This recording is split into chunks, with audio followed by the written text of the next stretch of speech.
Beaucoup d'entreprises se concentrent sur les gros contrôles ISO 27001, les pare-feux, les antivirus, les sauvegardes, mais paradoxalement, ce ne sont, ce ne sont pas ceux qui font la différence lors d'un audit.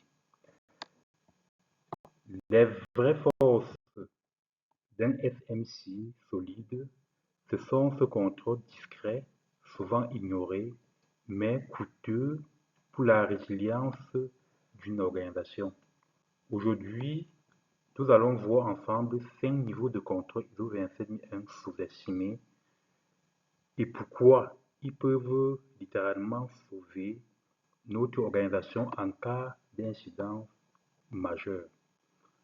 Alors, avant de plonger dans les vifs du sujet, rappelons que les contrôles ISO 27001 viennent de l'annexe A.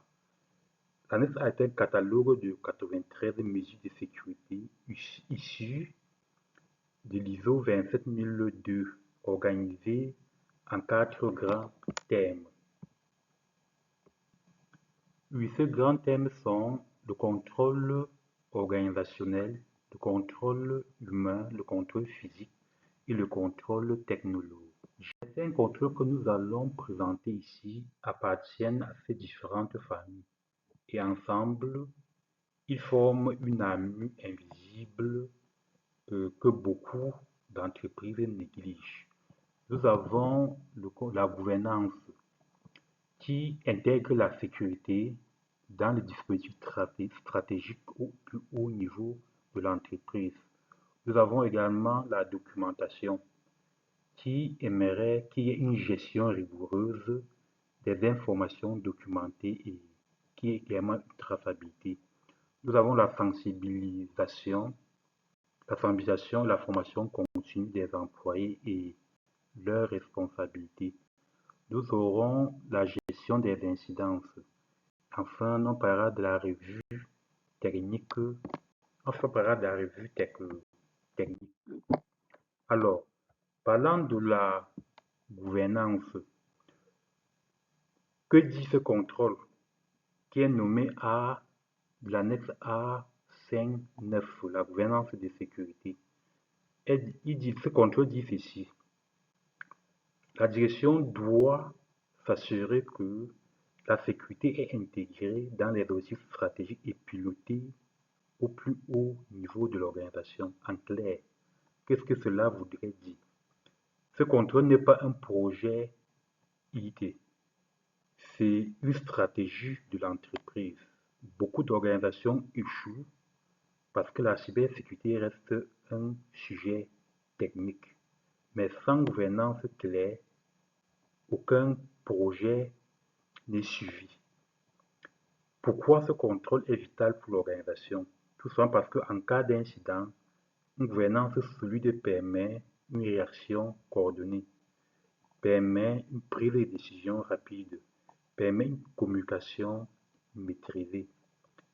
Il est important de savoir que ce n'est pas la faille qui tue lors d'une attaque, c'est la mauvaise gestion de la faille qui fait problème.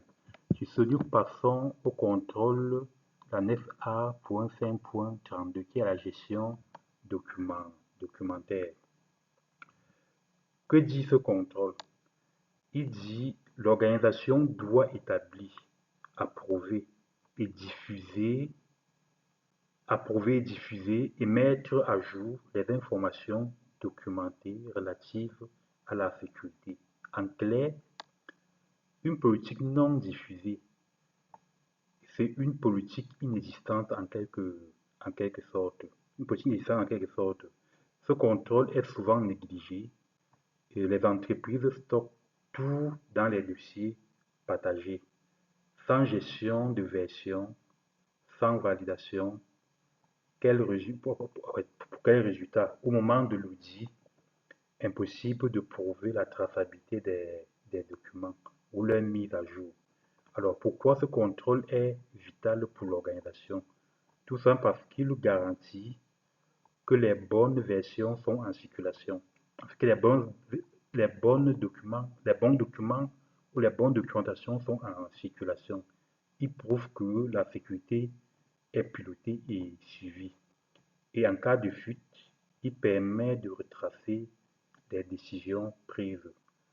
La sécurité documentaire, c'est la mémoire de tout SMC.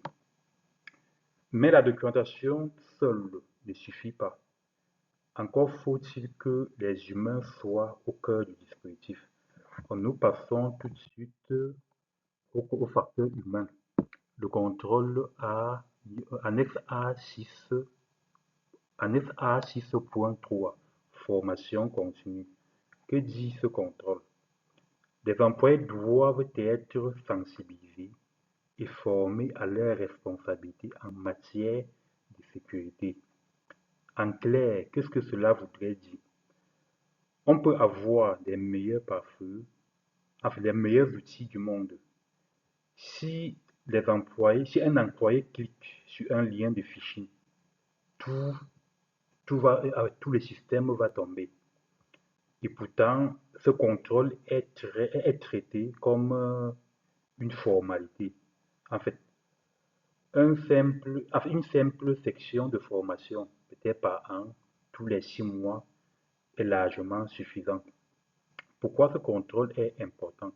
Tout simplement parce que 95% des incidents viennent de facteurs humains.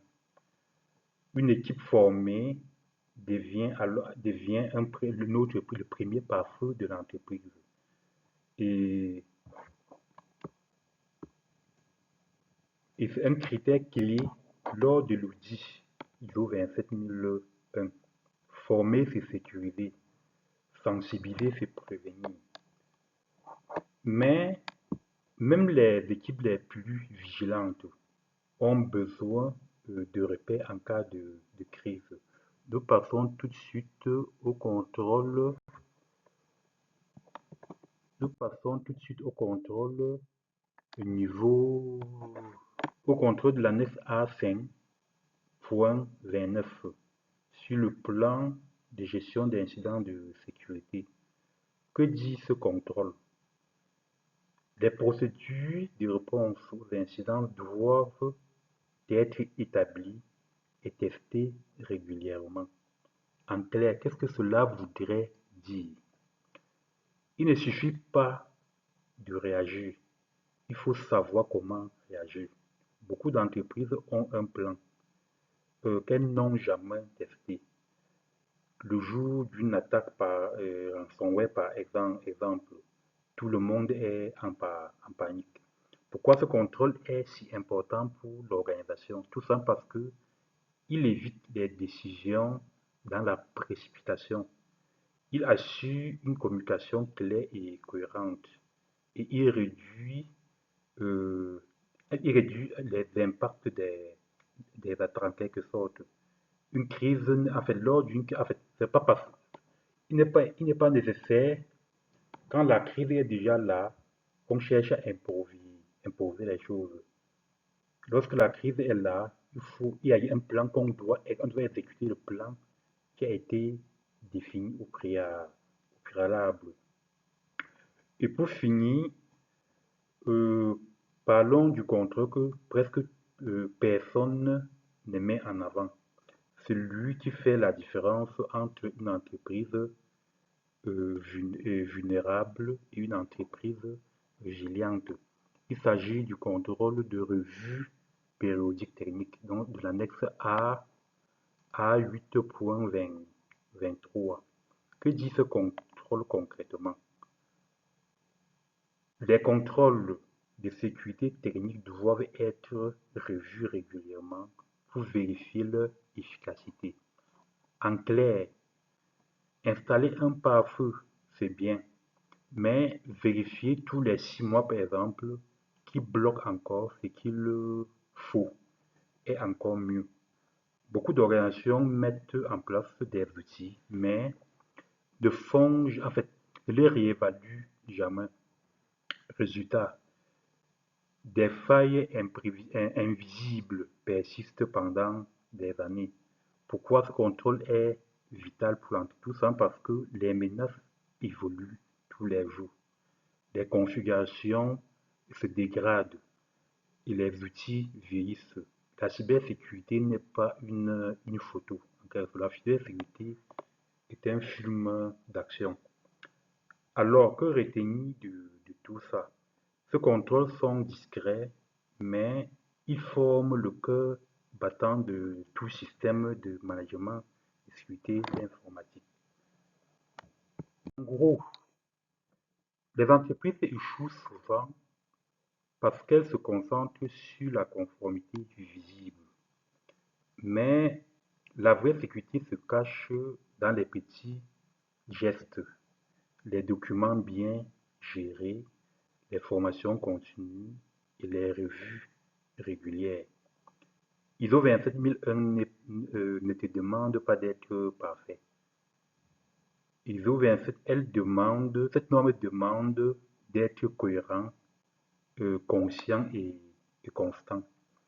Ce contrôle est conçu comme une base pour passer du mode conforme au mode résilient.